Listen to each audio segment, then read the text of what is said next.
लक्ष्य विहीन जीवन पशु के समान होता है। स्वामी विवेकानंद जी ने क्या कहा है? स्वामी विवेकानंद जी ने कहा है लक्ष्य विहीन जीवन पशु के समान होता है। अगर किसी मनुष्य का जीवन में कोई लक्ष्य ना हो, अगर किसी मानव का अपने जीवन में कोई गोल ना हो, अपने जीवन में कोई डिजायर ना हो, तो उसका जो जीवन है वो किसकी तरह होता है? पशु की तरह होता है। जैसे जानवर होता है वो भी उठता है, खाता है, बैठता है, अपना काम करता है, अब वो आदमी बेसिक काम करेगा। इसलिए आपके जीवन में लक्ष्य का होना बहुत बहुत बहुत क्या है? जरूरी है। ठीक है। और आप लोग अभी 10वीं क्लास में हो तो आपके सम्मुख, आपके सामने सिर्फ और सिर्फ एक ही लक्ष्य होना चाहिए, और वो आपका लक्ष्य ये होना चाहिए कि हमको 10वीं क्लास में 95 से अधिक परसेंटेज लेकर के आना है, हमको एमपी टॉप करके दिखाना है, मेरिट लिस्ट में हमारा नाम आना चाहिए। पूरे मध्य प्रदेश में जो प्रथम 10 लिस्ट बनती है, पहली, दूसरी, तीसरी, चौथी, 5वीं, 6वीं, 7वीं, 8वीं, 9वीं, 10वीं, उसमें हमारा नाम आना चाहिए। हमारा 10वीं क्लास में 90 से अधिक परसेंटेज बनना चाहिए। हमको क्लास में फर्स्ट आना है। अपना बड़ा से बड़ा लक्ष्य जरूर बनाना। ठीक है। और लक्ष्य बनाने के बाद अपने मन में दृढ़ निश्चय कर लेना, उसको लिख लेना एक कॉपी में और लिख करके दीवार पे टांग देना, चिपका देना कि मैं 10वीं क्लास में इतना परसेंटेज लेकर के आऊँगा, मैं 10वीं क्लास में इतना परसेंट लेकर के आऊँगी। उसको टांग देना और ठान लेना, अपने मन में दृढ़ संकल्प कर लेना कि मैं 10वीं क्लास में इतना परसेंट ला के दिखाऊंगा। फिर उस लक्ष्य के बन जाने के बाद उस लक्ष्य को प्राप्त करने के लिए 10-10 घंटा पढ़ना पड़े, 20-20 घंटा पढ़ना पड़े, 18-18 घंटे पढ़ना पड़े, दिन रात एक करना पड़े, है ना, जितना पढ़ना पड़े उतना पढ़ना, लेकिन उस लक्ष्य को प्राप्त करके दिखाना। फिर उसको लक्ष्य को प्राप्त करने के लिए आपको अपनी पूरी लगन क्यों ना लगाना पड़े, पूरी जी जान लगा देना, पूरा एड़ी चोटी का बल लगा देना, अपने तरफ से प्रयास करने में इतनी सी भी कमी मत छोड़ना। तुम क्या कर सकते हो? तुम मेहनत कर सकते हो तो अपने तरफ से मेहनत करने में कसर मत छोड़ना। ठीक है। दिन रात एक कर देना, पूरा तन मन धन पूरी बुद्धि, अपना विवेक, साम दाम दंड भेद कुछ भी लगा देना, चाहे उसके लिए कितनी ही मेहनत करना पड़े, चाहे उसके लिए फिर सब कुछ छोड़ना पड़े, खेलना कूदना, टीवी देखना, मोबाइल, ये सब छोड़ना पड़े, सब चीज का त्याग कर देना। बस अपना दिमाग पूरा काहे में लगाना? अपने लक्ष्य को प्राप्त करने में लगाना। एकाग्र चित्त होकर के पढ़ाई करना। बिल्कुल जो पढ़ने के लिए बैठना तो 2 घंटे 3 घंटे तक उठना मत, बिल्कुल अपनी डेस्क से, है ना। अपने किताब जो सामने खोलना, जब तक वो पूरा अध्याय याद कर खत्म ना हो जाए, जब तक प्रश्न बैंक पूरा रट के खत्म ना हो जाए, तब तक उसको छोड़ना मत। ठीक है। तो चलो आज यहाँ पर हम अपनी क्लास शुरू करते हैं।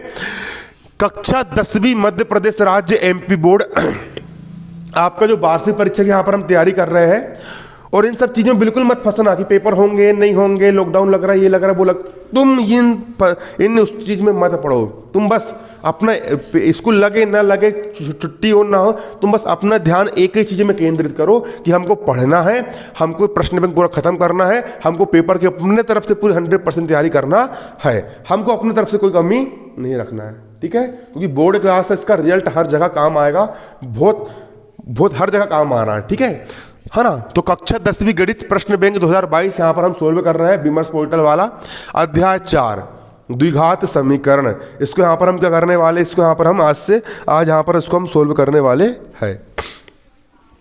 यहाँ पर हमारा सवाल दिया है द्विघात समीकरण के x × x - 2 + 6 = 0 में k का ऐसा मान ज्ञात करो। किसका?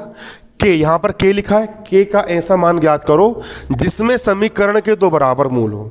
जिसमें समीकरण के मूल कैसे हो? 2 बराबर मूल, जिसमें समीकरण के 2 बराबर मूल हो। तो यहाँ पर अपन क्या डालेंगे? यहाँ पर हम डालेंगे हल, और यहाँ पर हम लिखेंगे दिया है समीकरण। लिखते भी चलना, उतारते भी चलना, समझते भी चलना, है ना। दिया है समीकरण। समीकरण क्या दिया गया है आपको? समीकरण आपको यहाँ पर दिया गया है कि x × x - 2 + 6 बराबर कितना? 0। ये यहां पर आपको समीकरण दिया गया है। अब इस kx का मल्टीप्लाई हम इस पूरे कोष्टक से करेंगे। kx का मल्टीप्लाई हम पहली संख्या से भी करेंगे और kx का मल्टीप्लाई हम दूसरी संख्या से भी करेंगे। तो k का हो जाएगा k, x × x हो जाएगा आपका x की घात 2, माइनस का माइनस, kx का मल्टीप्लाई हम 2 से करेंगे तो यहां पर हो जाएगा 2kx, प्लस 6 का हो जाएगा 6 बराबर 0 का हो जाएगा 0। अब यहाँ पर ये हमारा द्विघात समीकरण बन चुका है, क्योंकि यहाँ पर x की अधिकतम घात कितनी है, यहाँ पर 2 है, और यहाँ पर ये x से लिखा हुआ है। अब इस समीकरण की तुलना हम किससे कर लेंगे, द्विघात के व्यापक समीकरण से कर लेंगे। तो यहाँ पर हम लिखेंगे समीकरण की तुलना, समीकरण की तुलना किससे कर लेंगे, व्यापक समीकरण क्या होता है, द्विघात का व्यापक समीकरण ax square plus bx plus c बराबर 0 से करने पर। यहाँ पर x स्क्वायर गुणांक a है, यहाँ पर x स्क्वायर का गुणांक k है, तो a का मान कितना जाएगा k, कोमा यहाँ x का गुणांक b है, यहाँ x का गुणांक -2k है, तो b का मान कितना जाएगा, b का मान आएगा -2k। यहाँ c लिखा हुआ है, यहाँ पर 6 लिखा हुआ है, मतलब c का मान यहाँ पर आपका कितना है, 6 है। यहाँ पर हमने ये निकाल लिए। अब k का ऐसा यहाँ पर एक चेक कंडीशन यहाँ पर आपको ये दी गई है, समीकरण के 2 बराबर मूल है। अच्छे से यहाँ पर समझो क्या लिखा गया है, समीकरण के कितने मूल है, 2 बराबर मूल है। यदि समीकरण किसके, समीकरण के मूल कैसे हो, बराबर हो। यदि समीकरण के मूल बराबर हो तो, समीकरण के मूल अगर बराबर होते हैं तो क्या होता है, आपका जो विविक्तकर होता है, विविक्तकर जो d होता है, d विविक्तकर d कैसे निकालते हो, b स्क्वायर माइनस 4ac। विविक्तकर का जो मान होता है वो 0 के मान के कैसा होता है, बराबर होता है, 0 के मान के बराबर होता है। यदि समीकरण के मूल बराबर होते हैं तो विविक्तकर d b square minus 4ac का जो मान होता है वो 0 के मान के कैसे होता है, बराबर होता है। अब b का मान यहाँ पर कितना दिया है, b का मान -2k दिया गया है, b का मान हम कितना रख देंगे, -2k, घात 2 का घात 2, माइनस का माइनस, 4 का हो गया 4, गुणा a लिखा है, a का मान कितना है यहाँ पर आपका k है, गुणा यहाँ पर c लिखा है, c का मान यहाँ पर कितना है 6, बराबर 0 का हो जाएगा यहाँ पर 0। इसके बाद हमेशा याद रखना, ऋण की घात अगर सम संख्या होती है तो ऋण धन में बदल जाता है, और ऋण की घात अगर विषम संख्या होती है, जैसे कि 1 3 5 वगैरह हो गया, तो वहां पर ऋण का ऋण ही रहता है। ऋण की घात यहाँ पर सम संख्या, तो ऋण गुणित ऋण क्या हो जाएगा, धन हो जाएगा। और 2 की घात 2, 2 की घात 2 मतलब 2 गुणा 2, और 2 दूनी कितना होता है यहाँ पर आपका 4 होता है। k की घात 2 का यहाँ पर हो जाएगा आपका k की घात कितना, 2, माइनस का हो जाएगा यहाँ पर माइनस, 4 6 6 कितना हो जाएगा 24, और k का हो जाएगा यहाँ पर k, तो ये हो जाएगा आपका 24 के बराबर, यहाँ पर बचेगा आपका कितना 0। अब इन दोनों के पास से आप जो संख्या को कॉमन निकाल सकते हो उस संख्या को यहाँ पर हम क्या कर लेंगे, यहाँ से हम कॉमन निकाल लेंगे। तो यहाँ पर हम देख सकते हैं यहाँ पर 4 इसके पास भी है, और 24 में भी 4 छुपा हुआ है, 4 के पहाड़े में 24 भी आता है, 4 6 24, के यहाँ पर भी और के यहाँ पर भी है। तो दोनों पदों में से यहाँ से हम क्या कॉमन निकाल लेंगे, 4 के यहाँ से हम कॉमन निकाल लेंगे। 4 बाहर निकालोगे तो 4 बाहर निकाल गया, 2 के में से 1 के निकाल लिए, अंदर कितने के बचेंगे, 1 ही के बचेंगे, माइनस का माइनस।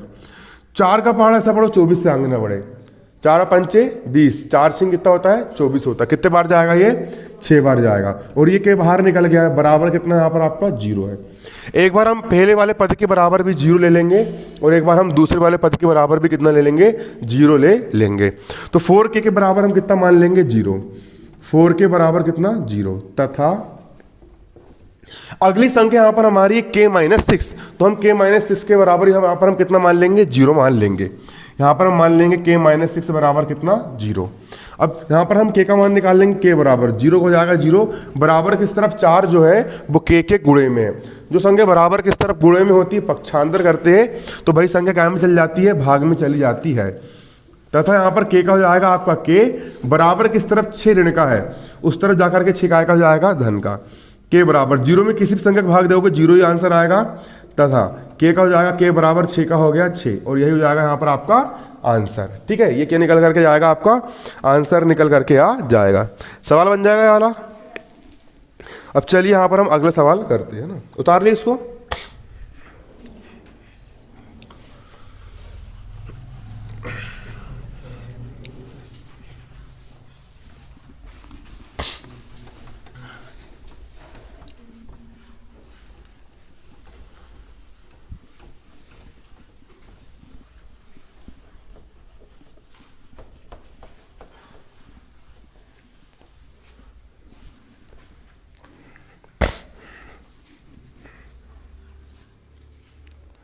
चलो अगला प्रश्न यहां पर लिखेंगे,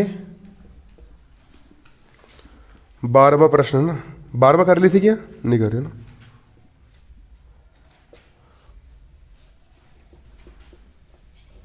गुणनखंड विधि से, गुणनखंड विधि से करनी 2x² प्लस 7x प्लस 5 करनी 2 बराबर 0 को हल करो। ठीक है, इस प्रश्न का यहां पर हम यहां पर सॉल्यूशन लेकर के आएंगे, इस प्रश्न को यहां पर हम हल करेंगे। ठीक है,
अगला सवाल यहां पर हमारा बोल रहा है प्रश्न नंबर 12, गुणनखंड विधि से, गुणनखंड विधि से ये एक समीकरण यहां पर दिया गया है, इस समीकरण को हल करना है।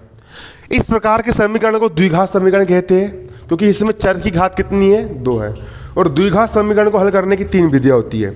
ठीक है, इस समीकरण को हल करना मतलब x का मान निकाल के लेके आना। ठीक है, x की घात 2 है, मतलब यहाँ पर x के कितने मान रहेंगे, 2 मान रहेंगे, उस मान को निकाल के लेके आना, मतलब समीकरण को हल करना।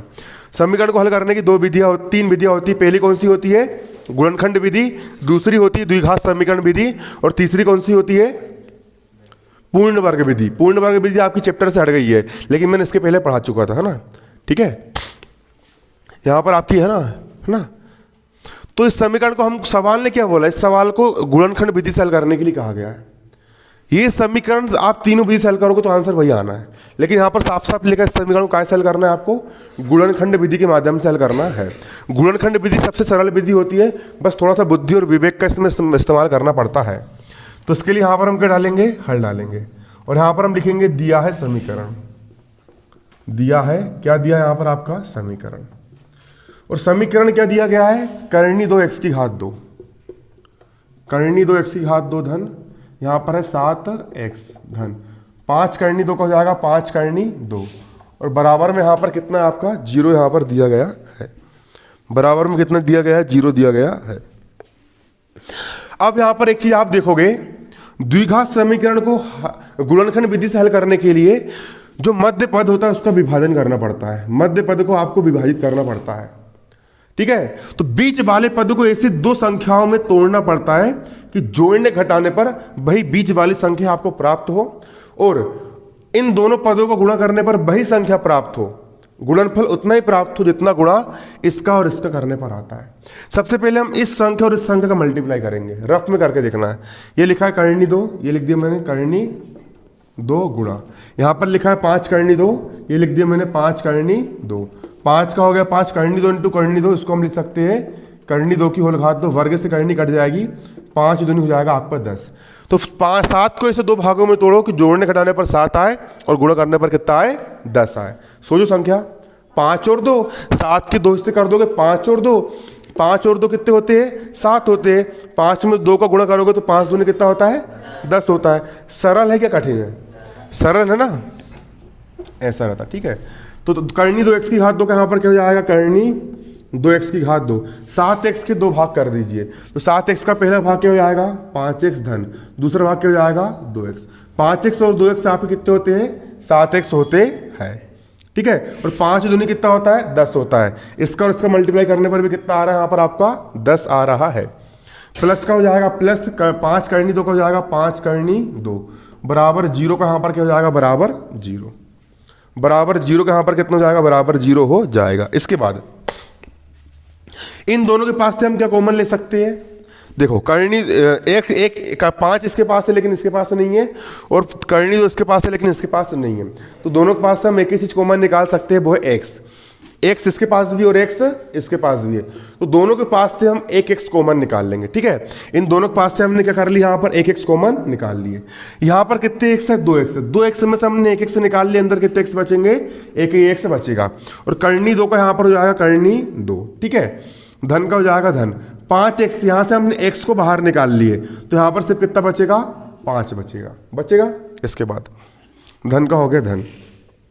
दो को हम क्या लिख सकते हैं, दो को हम लिख सकते हैं करनी दो इंटू करनी दो, लिख सकते हो। दो को यहाँ पर हम लिख देंगे करनी दो इंटू करनी दो। दो को यहाँ पर हम क्या लिख देंगे, दो को यहाँ पर हम लिख देंगे करनी दो इंटू करनी दो।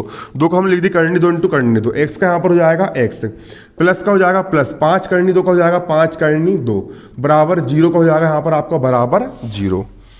एक्स का हो जाएगा यहाँ पर आपका एक्स, करनी दो एक्स का हो जाएगा यहाँ पर आपका करनी दो एक्स, प्लस 5 का हो जाएगा 5 प्लस करनी दो इसके पास भी, करनी दो इसके पास भी, दोनों के पास से हम क्या कॉमन निकाल लेंगे, करनी दो कॉमन निकाल लेंगे। इस पद में से करनी दो बाहर निकल गया, तो यहाँ पर सिर्फ कितना बचेगा, ये वाला करनी दो एक्स बचेगा, करनी दो एक्स बचेगा धन। इस पद में से करनी दो बाहर निकल गया, यहाँ पर सिर्फ कितना बचेगा, 5 बचेगा, और बराबर यहाँ पर कितना है आपका जीरो है। इसके बाद इसके पास यहां पर क्या है, करनी दो एक्स धन 5 यहां पर भी है, करनी दो एक्स धन 5 यहां पर भी है। इन दोनों के पास से हम क्या कॉमन निकाल लेंगे, इन दोनों के पास से यहां पर हम करनी दो एक्स धन 5 यहां पर हम कॉमन निकाल लेंगे। इस पद में से करनी दो एक्स धन 5 बाहर निकल गया, यहां पर सिर्फ कितना बचेगा आपका, यहां पर सिर्फ कितना बचेगा आपका एक्स बचेगा। इस पद में से भी करनी दो 5x बाहर निकल गया, तो यहां पर बचेगा प्लस करनी दो को बचेगा यहाँ पर करनी दो, और बराबर यहां पर हो जाएगा आपका कितना, जीरो। एक बार इस पद के बराबर जीरो ले लेंगे, एक बार इस पद के बराबर यहां पर हम कितना ले लेंगे, जीरो ले लेंगे। तो यहां पर आपका ये लिखा है करनी दो एक्स धन 5, तो हम ले लेंगे यहां पर करनी दो एक्स धन 5 बराबर जीरो, तथा इसी प्रकार ये वाला जो पद है एक्स धन करनी दो, इसके बराबर हम कितना ले लेंगे, जीरो ले लेंगे। एक्स धन करनी दो बराबर भी कितना, जीरो यहां पर हम ले लेंगे। अब यहां से हम एक्स का मान निकालेंगे, तो एक्स का मान निकाल लेंगे, बराबर किस तरफ 5 धन का है, उस तरफ जाके 5 का हो जाएगा ऋण का, बराबर किस तरफ करनी दो जो है वो एक्स के गुणा में है, पक्षांतर कर देंगे, करनी दो काय में जाएगा, यहाँ पर बटे में आ जाएगा, तथा एक्स का हो जाएगा यहाँ पर आपका एक्स, बराबर किस तरफ करनी दो धन का है, उस तरफ जाके करनी दो यहाँ पर काय का हो जाएगा, आपका ऋण का हो जाएगा। और यही यहाँ पर हमारा क्या निकल करके आ गया है, आंसर यहाँ पर हमारा ये निकल करके आ गया है। ठीक है, बन जाएगा वाला सवाल।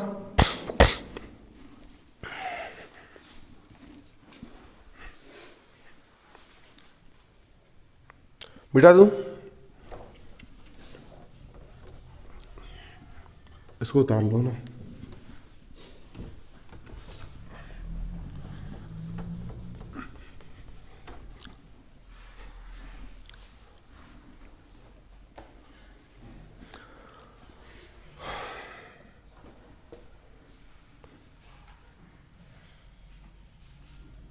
अगला सवाल है,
देखो अगला सवाल यहां पर हमारा क्या लिखा है, गुणनखंड विधि से समीकरण 2x की घात 2 माइनस एक्स प्लस 1/8 को यहाँ पर क्या करना है, हल करना है। इस सवाल को यहाँ पर हमको करके ले आना है, सोल्व करके इसको यहाँ पर हमको लेकर के आना है। इसके लिए यहाँ पर हम क्या डालेंगे, हल डालेंगे, और हल डालने के बाद यहाँ पर हम लिखेंगे दिया है समीकरण, दिया है क्या दिया गया, यहाँ पर आपको एक समीकरण दिया गया। समीकरण क्या दिया है, 2x की घात 2 माइनस एक्स प्लस 1/8 बराबर 0। समीकरण दिया यहाँ पर आपको 2x की घात 2 माइनस एक्स प्लस 1/8 बराबर 0। यहाँ पर हमको समीकरण दिया, इस समीकरण को हमने जैसे का वैसे उतार लिए। जिसके बटे में कुछ नहीं होता उसके बटे में क्या माना जाता है, 1 माना जाता है। इसके बटे हमने 1 मान लिया, इसके बटे में हमने 1 मान लिया। 8 1 और 1 का यहाँ पर हम लघुत्तम निकालेंगे तो कितना आएगा, 8 आएगा। 1 का पहाड़ा ऐसा पढ़ो कि 8 से आगे ना बढ़े, 1 अट्ठे 8, 8 में 1 का भाग दिए है ना, तो 1 अट्ठे कितना हो गया, 8 हो गया, 8 बार भाग गया, 8 का मल्टीप्लाई 2 में कर दो, 8 दूनी कितना हो गया 16। x की घात 2 का होगा x की घात 2 माइनस का माइनस, 1 का पहाड़ा से पढ़ो 8 से आगे ना बढ़े, 1 अट्ठे 8, 8 बार गया, 8 का मल्टीप्लाई ऊपर कर दो, 8 इंटू एक्स को जाएगा यहाँ पर 8x प्लस का हो गया प्लस, 8 का पहाड़ा से पढ़ो 8 से आगे ना बढ़े, 8 1 कम 8, एक बार गया, उससे 1 का मल्टीप्लाई 1 में कर दो, 1 1 कम 1 बराबर 0 को जाएगा, 0 बटे में कुछ नहीं क्या मान लिए, 1 मान लिए। अब तिर्यक गुणा कर देंगे, ऊपर वाले गुणा इधर नीचे वाले से कर देते हैं और नीचे वाले गुणा हम वहां पर ऊपर वाले से कर देते हैं। इस संख्या में 1 का मल्टीप्लाई करोगे उतने का उतना ही आएगा। 16x की घात 2 का यहाँ पर क्या हो जाएगा, 16x की घात 2 माइनस 8x का हो जाएगा माइनस 8x प्लस 1 का हो जाएगा प्लस का 1 बराबर 8 शून्य में कितना हो जाएगा, 0 हो जाएगा। अब 16x की घात 2 का यहाँ पर हो जाएगा 16x की घात 2 माइनस का प्लस 1 का हो गया प्लस का 1। 8 को ऐसे 2 भागों में तोड़ो, 8 को ऐसे 2 भागों में तोड़ो कि जोड़ने या फिर घटाने पर या फिर हल करने पर कितना आए, यहाँ पर तो 8 आए, और गुणा करने पर वही संख्या है जो कि इसका और इसका गुणा करने पर आता है। 16 कम कितना होता है, 16 होता है। इसको ऐसे 2 भागों में तोड़ो, गुणा करने पर 16 आए, तो 8 के हम 2 भाग कर देंगे 4 और 4, क्योंकि 4 और 4 को जोड़ने पर कितना आता है, 8 आता है, और 4 में 4 का यदि हम गुणा कर देते हैं तो 4 से कितना होता है, 16 होता है। तो 8 के 2 भाग हो जाएंगे 4x और दूसरा भी हो जाएगा यहाँ पर 4x, लेकिन ये भी ऋण वाला ये भी ऋण वाला, क्योंकि ऋण वाली संख्या आपस में जुड़ती है और चिन्ह काय का आता है, ऋण का। 4x और 4x यहाँ पर हो जाएंगे आपके 8x, 4 में 4 का मल्टीप्लाई करोगे 4 से यहाँ पर कितना होगा आपका 16 होगा, बराबर 0 को जाएगा यहाँ पर बराबर 0। अब इन दोनों पदों में से क्या निकाल लेंगे, x इसके पास भी है, x इसके पास भी है, 4 इसके पास भी है, और 16 के पहाड़े में 4 भी आता, वो 4 के पहाड़े में 16 भी आता है ना, ये नहीं, तो दोनों के पास से हम क्या कॉमन निकाल लेंगे, 4x कॉमन निकाल लेंगे। 16 में से हमने 4 कॉमन निकाल लिए, 4 का पहाड़ा ऐसा पढ़ो कि 16 से आगे ना बढ़े, 4 4 16, 2x में से 1x निकाल ली, कितने x बचेंगे यहाँ पर आपके, 1x बचेगा, माइनस का माइनस, यहाँ का 4x हमने बाहर निकाले, सिर्फ कितना बचेगा, 1 बचेगा, बचेगा 1। अब इन दोनों पद में से यहाँ पर हम -1 यहाँ पर हम कॉमन निकाल लेंगे। ऋण बाहर निकालोगे तो अंदर के चिन्ह क्या होते हैं, पलट जाते हैं। ऋण वाला काय का हो जाएगा, धन का, और यहाँ पर बचेगा आपका 4x, और धन वाला काय का हो जाएगा, ऋण का। यहाँ पर से कितना बचेगा, 1 बचेगा, और बराबर यहाँ पर कितना हो जाएगा, 0 हो जाएगा, हो जाएगा। हाँ एक निकाल सकते हैं ना, क्योंकि 1 4 4 हो जाएगा और 1 1 कम यहाँ पर 1 हो जाएगा।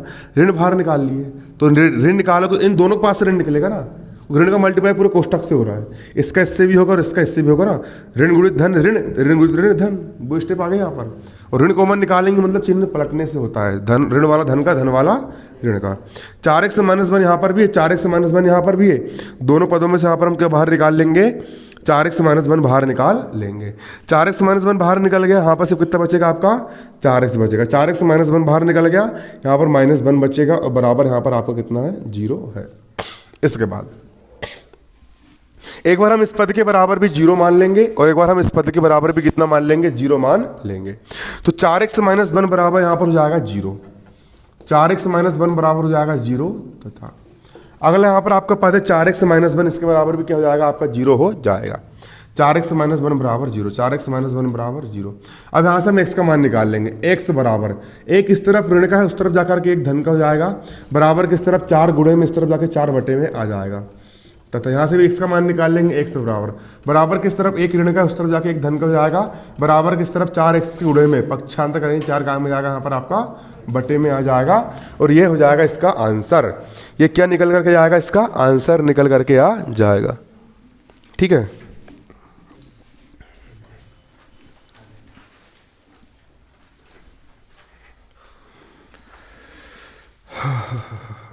अगला प्रश्न करेंगे।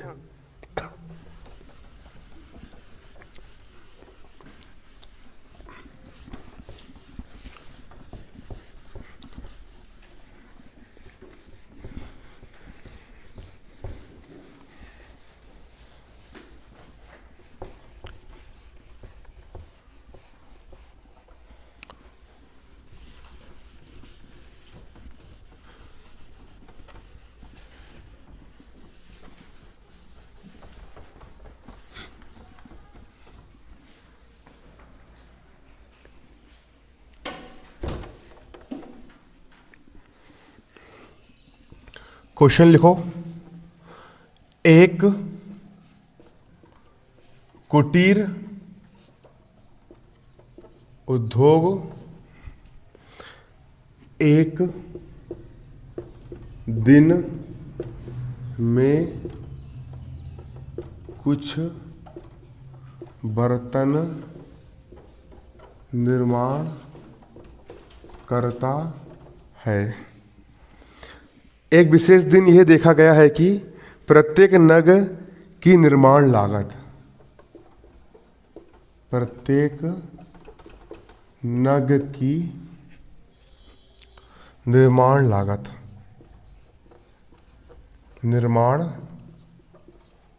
प्रत्येक नग की निर्माण लागत, उस दिन निर्माण किए गए बर्तन,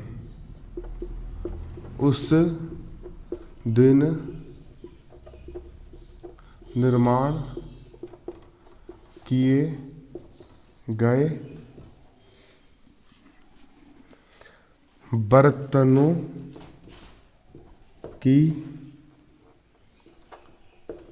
संख्या के दुगने से 3 अधिक थी, दुगने से 3 अधिक थी, दुगने से 3 अधिक थी। यदि उस दिन की कुल निर्माण लागत, कुल निर्माण लागत 90 रुपये थी, 90 रुपये थी, तो निर्मित बर्तन की संख्या और प्रत्येक नग की लागत ज्ञात करो। तो निर्मित बर्तन की संख्या, प्रत्येक नग की लागत ज्ञात करो। यहां पर सवाल समझेंगे बारीकी से। एक कुटीर उद्योग, एक कुटीर उद्योग या लघु उद्योग जो कि घर के कुछ परिवारों के द्वारा चलाया जाता है, जैसे मूर्ति बनाना, छिटुआ बनाना, ये मतलब ये सारे काम, खिलौने बनाना, है ना कि नहीं। एक कुटीर उद्योग एक दिन में कुछ बर्तन का निर्माण करता है, कुछ बर्तन का निर्माण करता है, मटके बनाता है, घड़े बनाता है, कुछ भी बनाता है, कुछ बर्तन का निर्माण करता है। प्रत्येक नग मतलब एक नग यानी एक वस्तु यानी एक बर्तन, प्रत्येक मतलब प्रति एक नग या प्रत्येक बर्तन या प्रत्येक वस्तु की, प्रत्येक नग की निर्माण लागत मतलब एक नग को बनाने में लगने वाला रुपया, एक नग को बनाने में लगने वाला जो पैसा है, प्रत्येक नग की जो निर्माण लागत है ना, उस दिन निर्माण किए गए बर्तन की संख्या के दुगने से 3 अधिक थी। एक दिन में कुल जितने बर्तन का निर्माण किया गया उन बर्तनों की संख्या के दुगने से 3 अधिक थी। यदि उस दिन कुल निर्माण लागत 90 रुपये थी तो निर्मित बर्तनों की संख्या और प्रत्येक नग की लागत ज्ञात करो। तो निर्मित बर्तनों की संख्या और प्रत्येक नग की लागत ज्ञात करना है, प्रत्येक नग की लागत भी ज्ञात करना है। ठीक है, तो निर्मित बर्तनों की संख्या निकालना है तो हम मान लेंगे, माना कुटीर उद्योग एक दिन में कुल X बर्तनों का निर्माण करता है। ठीक है, हम क्या मान लेंगे, यहां पर क्या बोला सवाल ने, निर्मित बर्तनों की संख्या ज्ञात करो। तो हम इसको कैसे मानेंगे, हम मान लेंगे माना कुटीर उद्योग जो है हमारा, कुटीर उद्योग एक दिन में 100 बर्तनों का निर्माण करता है। कितने बर्तन बनाता है? 100 बर्तन बनाता है। यहां पर हम हल डालेंगे और हल डालकर यहां पर हम लिखेंगे माना कुटीर उद्योग, माना कुटीर उद्योग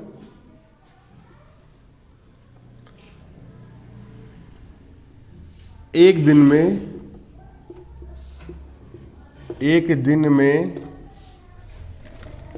X बर्तनों का निर्माण करता है। हमारा जो कुटीर उद्योग है, हमारा जो लघु उद्योग है, वो एक दिन में कितने बर्तनों को बनाता है? एक दिन में 100 बर्तनों का निर्माण करता है, एक दिन में 100 बर्तनों को बनाता है। तब प्रत्येक नग की लागत, अब हम क्या निकाल लेंगे? प्रत्येक नग की लागत, मतलब एक जो बर्तन है वो कितने रुपए का है, तब प्रत्येक नग की लागत, प्रत्येक नग की लागत, एक बर्तन कितने रुपए का है? तो देखो, प्रत्येक नग की लागत उस दिन निर्माण किए गए बर्तनों की संख्या, एक दिन में निर्माण किए गए बर्तनों की संख्या। एक दिन में कुल कितने बर्तन निर्माण करे अपन ने? एक दिन में अपन ने कुल 100 बर्तनों का निर्माण करे। एक दिन में निर्माण किए गए बर्तनों की संख्या 100, बर्तनों की संख्या के दुगने से 3 अधिक थी, से 3 अधिक थी। ठीक है, प्रत्येक नग की जो लागत थी वो उस दिन निर्माण किए गए बर्तनों की संख्या X के दुगने से 3 अधिक थी। ये क्या है? ये एक नग की कीमत है। एक बर्तन कितने रुपए का? इतने रुपए का, मान लो 5 रुपया का, ये 5 रुपए मान लो इसको। एक बर्तन 5 रुपए का, ठीक है, एक बर्तन कितने रुपए का? अब एक दिन में मैंने 20 बर्तन बनाया तो कुल बर्तनों का मूल्य कितना हो जाएगा? हाँ, एक बर्तन 20 रुपए का, तो एक दिन में अपन ने एक बर्तन 5 रुपए का, एक दिन में अपन ने 20 बर्तन बनाए तो कुल कितने रुपए के हो गए? वो 20 पंचे 100 रुपये के हो गए। उसी प्रकार, मतलब गुणा कर दी तुमने, 100 गुणा करे हो ना, उसी प्रकार एक बर्तन की कीमत इतने रुपए है। तुमने एक दिन में कुल कितने बर्तन बनाए? 100 बर्तन बनाए, तो बर्तनों की संख्या 100, बर्तनों की संख्या 100 और एक बर्तन का जो मूल्य है उसका अगर तुम क्या कर दोगे? गुणा कर दोगे, तो एक दिन में कुल जितने बर्तन बनाए उस पूरे एक दिन की निर्माण लागत निकल जाएगी, है ना कि नहीं? उस दिन की कुल निर्माण लागत कितने रुपए है? 90 रुपए ना। तो यहां पर हम लिख लेंगे एक दिन की, उस दिन की, यहां एक मत लिखो, उस लिख लो, यहां पर उस लिखा है ना, तो लिख लो ना, उस दिन की कुल निर्माण लागत।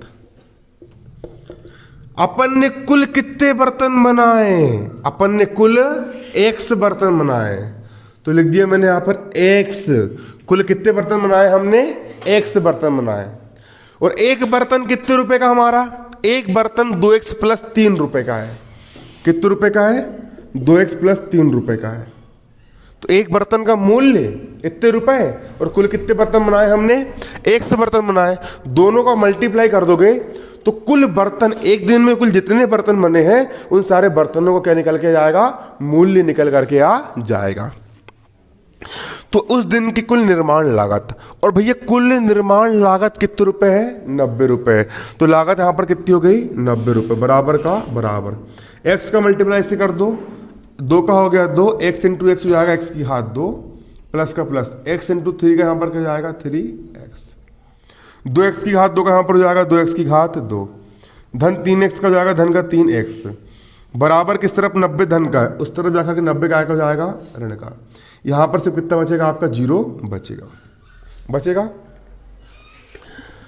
अब यहां पर एक चीज देखो, 90 में 2 का मल्टीप्लाई करो कितना होता है, 90 दूनी कितना होता है 180।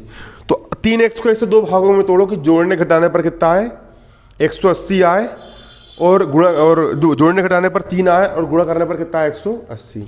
15 में से 12 गए, कितना बचेगा 3 बचेगा। 15 में 12 का मल्टीप्लाई करो, हाँ 180 होता है। 15 गुणित 12 कुछ भी कहाँ होता है, अच्छे से करो वाला 300 हो गया।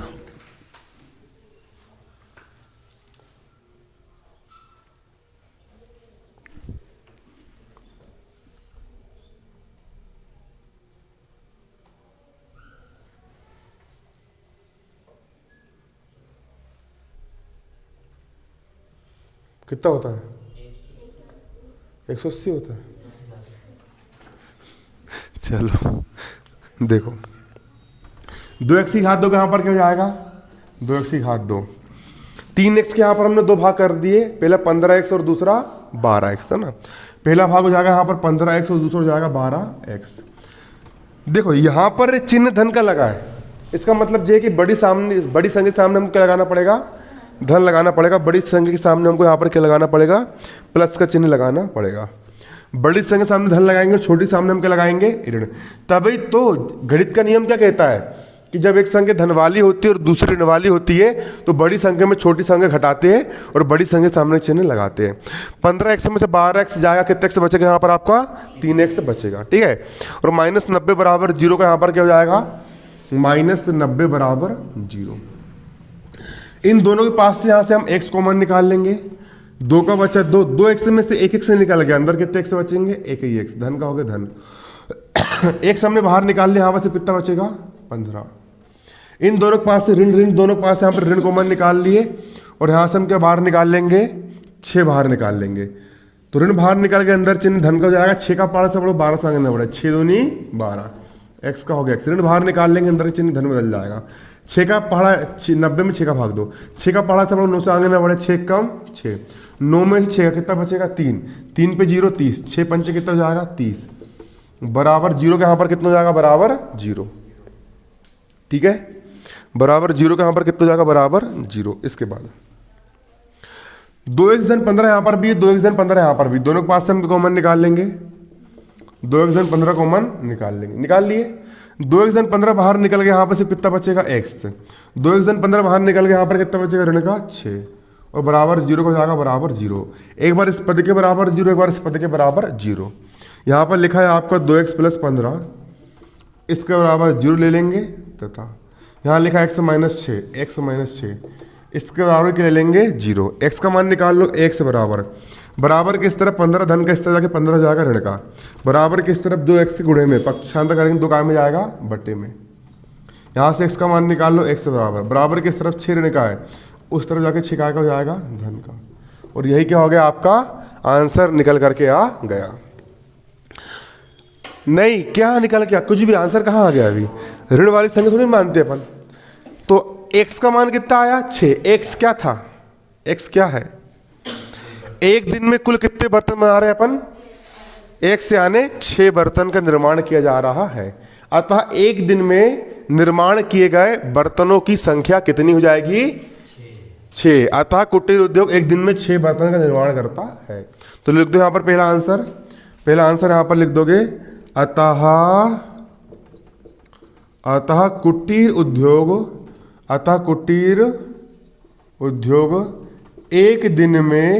एक दिन में 6 बर्तनों का क्या करता है, निर्माण करता है। अतः एक कुटीर उद्योग एक दिन में 6 बर्तनों का निर्माण करता है। और प्रत्येक नग की लागत मूल्य कितना है, तो यहाँ पर हम निकाल लेंगे प्रत्येक नग की लागत, तथा प्रत्येक नग की लागत निकाल लो। यहाँ पर प्रत्येक नग की लागत, प्रत्येक नग की लागत कितनी जाएगी, कितनी दी यहाँ पर लागत 2x + 3 यहाँ पर दी गई है। तो प्रत्येक नग की लागत यहाँ पर क्या हो जाएगी 2x + 3 हो जाएगी। 2 को हो जाएगा 2 गुणा, x का मान कितना है 6, धन 3 का हो गया 3, 6 दूनी 12 और 3 15 रुपए। तो एक नग का मूल्य कितने रुपए हो जाएगा, वो नग की लागत कितने रुपए हो जाएगी 15 रुपए यहाँ पर हमारी निकल करके आ जाएगी। सवाल पेपर में आएगा, कर लोगे? बन जाएगा सवाल। चलो,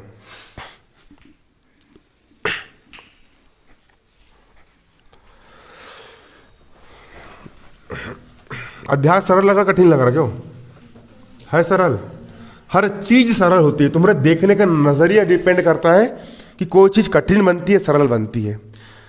देखो, भगवान ने दिमाग सबको बराबर दिया। एक व्यक्ति का नजरिया ये कहता है कि गणित कठिन है, तो उसको जीवन भर गणित कठिन लगेगी, उसको जीवन भर गणित से डर लगेगा। और एक व्यक्ति का नजरिया ये कहता है कि गणित आसान है ना?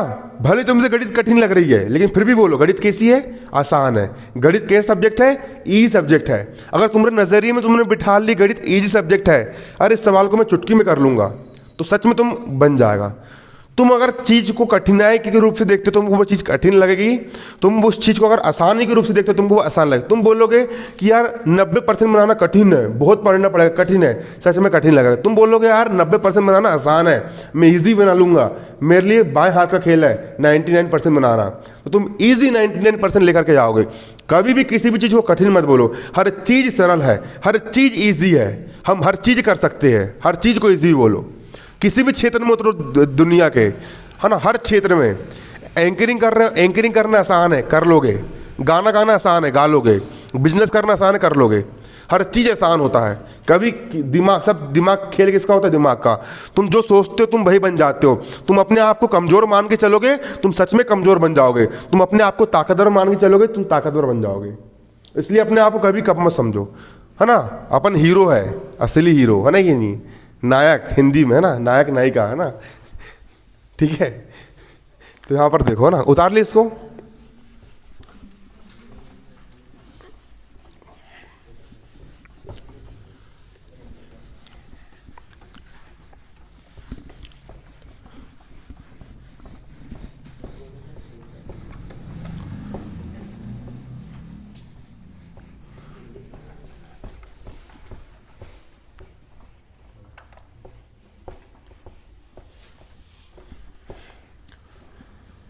क्या मोहब्बत है, क्या नज़ारा है।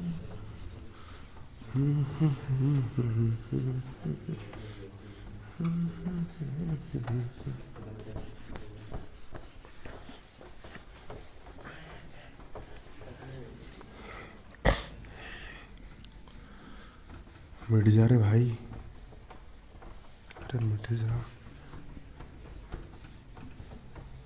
हाँ, दुखने लगा यार। कभी कभी जर्री मिट जाता है, कभी मिटता ही नहीं। दिक्कत क्या है समझ में नहीं आता मेरे को।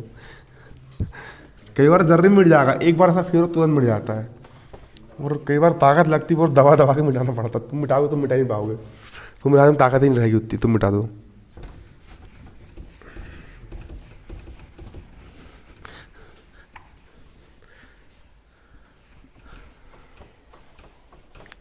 पिछली बार मैं मिटा रहा था ये वाले बोर्ड में, मिट ही नहीं रहता है ना, बड़ी मुश्किल से मिट रहा था। एक लड़का आया इधर से 10वीं क्लास का, अरे भैया मैं मिटा के दिखाता हूँ, है ना। वो आया लड़का, वो नहीं मना आया यार, मिटाता हूँ मैं। लिया उसने, मिटाया। अरे यार भैया मिट नहीं रहा है। मैंने बोला दे मेरे को, मैंने बोला फिर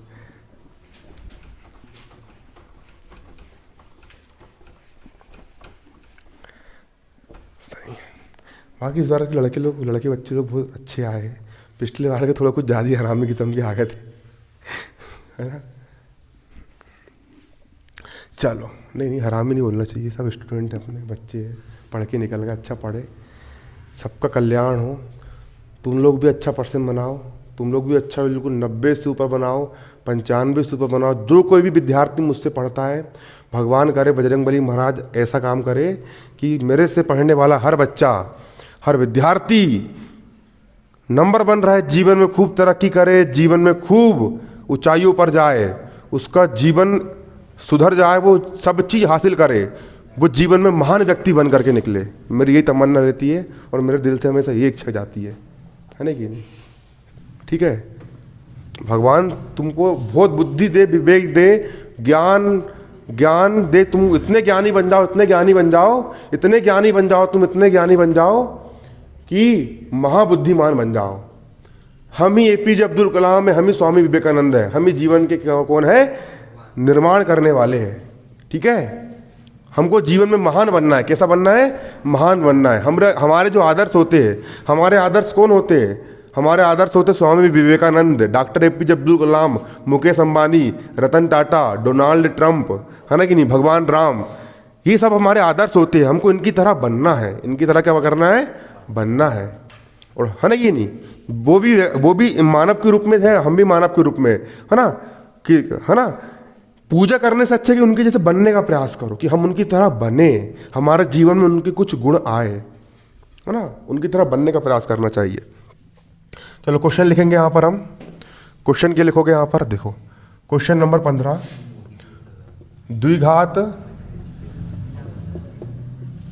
द्विघात समीकरण 2x की घात 2 माइनस 7x प्लस 3 बराबर 0 के मूल ज्ञात करो। ठीक है, द्विघात समीकरण क्या ज्ञात करना है आपको? यहाँ पर मूल ज्ञात करना है।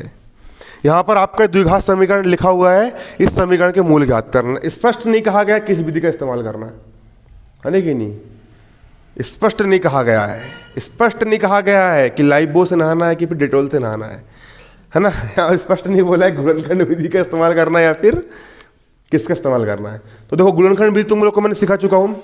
अब यहाँ पर हम सीख लेंगे कौन सी विधि? द्विघात सूत्र विधि। कौन सी भी सीखेंगे हम यहाँ पर? द्विघात सूत्र विधि। तो अब मैं आपको यहाँ पर द्विघात सूत्र विधि सिखा रहा हूँ, है ना। इस सवाल को मैं द्विघात सूत्र विधि से हल करूँगा। ठीक है, यहाँ पर हम क्या डालेंगे? हल करेंगे। यहाँ पर हम लिखेंगे दिया है समीकरण, दिया है, क्या दिया है यहाँ पर आपको? एक समीकरण दिया गया है। समीकरण क्या दिया है हमारा? 2x की घात 2 माइनस 7x प्लस 3 बराबर 0। 2x की घात 2 माइनस 7x प्लस 3 बराबर 0। इस समीकरण की तुलना हम किससे कर लेंगे? द्विघात के व्यापक समीकरण से कर लेंगे। यहां पर हम लिखेंगे समीकरण की तुलना, समीकरण की तुलना ax square plus bx plus c बराबर 0 से करने पर। यहाँ एक्स स्क्वायर गुणांक a है, यहाँ पर एक्स स्क्वायर गुणांक 2 है, मतलब a का मान कितना है? 2 है। a बराबर कितना है? 2। यहाँ x का गुणांक b है, x का गुणांक ऋण 7 है, मतलब b का मान कितना? ऋण 7। यहाँ c लिखा है, यहाँ 3 लिखा है, c का मान यहाँ पर कितना है आपका? 3 है। इसको कहते हैं द्विघात सूत्र विधि। इसको हम क्या कहते हैं? सूत्र विधि या द्विघात सूत्र विधि। पेपर में अगर पूछेगा द्विघात सूत्र विधि से हल करो या सूत्र विधि से हल करो, है ना, तो ये कौन सी विधि है आपकी? सूत्र विधि। कॉपी में इसको लिख लेना, सूत्र विधि यहाँ पर आपकी है। अब यहाँ पर हम इसको हल करेंगे द्विघात सूत्र। तो द्विघात समीकरण को हल करने के लिए